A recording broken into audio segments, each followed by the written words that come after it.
Qida Təhlükəsizliyi Agentliyinin əməkdaşları Sabunçu rayonu Maştağa qəsəbəsində fəaliyyət göstərən süd məhsullarının istehsalı müəssisəsində yoxlama aparıb. Baxın görün nə nöqsanlar üzə çıxıb, müəssisə barədə hansı tədbirlər görülüb.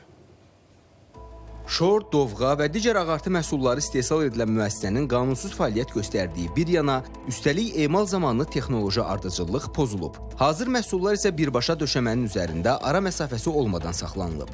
Bütün bu nöqsanlar Qida Təhlükəsizliyi Agentliyinin Ağaseyn Hüseynova məxsus süd məhsullarının istehsalı müəssisəsində keçirdiyi yoxlama zamanı üzə çıxıb.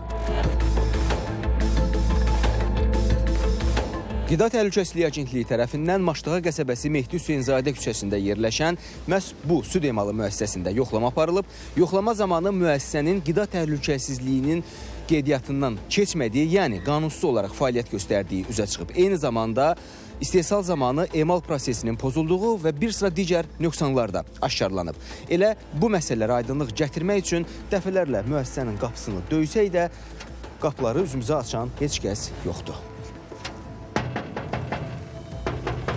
Qida Təhlükəsizliyi Agentliyinin Bakı Regional Bölməsinin rəis müavini Pərvin Ballayev deyir ki, müəssisədə istehsal olunan məhsulların etiket məlumatlarında istehsal tarixi və yararlılıq müddəti də saxtalaşdırılıb. Müəssisənin fəaliyyəti nöqsanlar aradan qaldırılana dək məhdudlaşdırılıb. Protokol tərtib olunduqdan sonra təbii olaraq yaranmış nöqsanlarla bağlı vaxt müəyyənləşdirilir.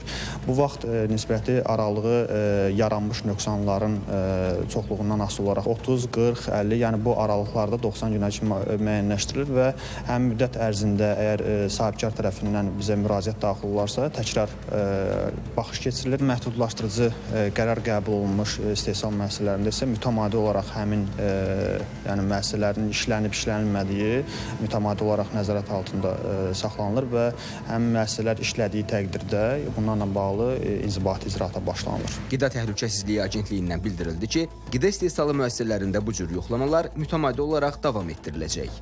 Əhməd Məmmədov, Elvin Muradov, ATV Xəbər.